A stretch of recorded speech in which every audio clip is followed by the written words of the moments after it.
The War with Grandpa has been on my to-watch list for quite a while, and I went to watch it, and the problem with having quite a long to-watch list is that things that were initially on Amazon Prime disappear. And then, a few weeks later, maybe a month or two later, it came back. Obviously, I jumped at the chance to watch it, and I'm pleased to say it was worth the wait. This was released originally in 2020. It's directed by Tim Hill. It's written by Tom J. Astle and Matt Ember, based on The War with Grandpa by Robert Kimmel Smith. And I apologise if you can hear any chaos in the background.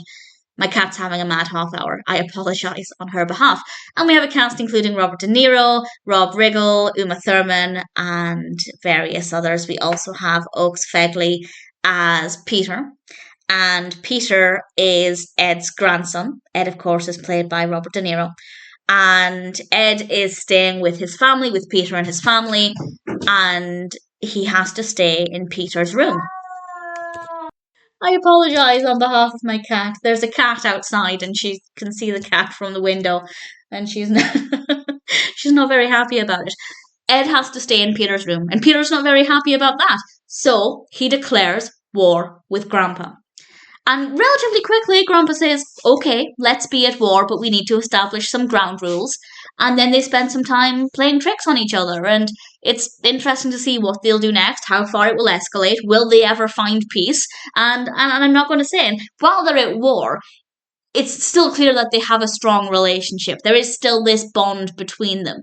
I think it wouldn't have worked, or it would have been a different film if I felt like Peter hated his grandfather and he wanted him out of the house and they had this really horrible relationship. I never really got that impression. I think that would have been a different experience. So for me, I found it to be actually kind of heartwarming, really good fun. There are certainly some really moving moments. The characters are really likable. The pacing is not too bad. Visually, it's satisfying. We have some nice bright lighting, some good camera work. The technical aspects are all very, very well done.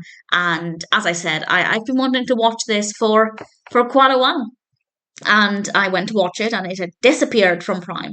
And then it came back again, so I'm really happy about that. The point there is that if you have the chance to watch it, don't delay, give it a go while it's still available. And honestly, I would have probably paid for it at some point. I would have rented it or bought the DVD, and having now watched it, I can say it would have been worth the money. It would have been worth paying for. Great performances, great narrative, very likable characters. I love the relationship between Ed and his grandson Peter. Really enjoyable film. It's funny, but it's emotional. I think it has a really nice balance there. Ultimately, really great experience. Definitely a film that I'm happy to recommend.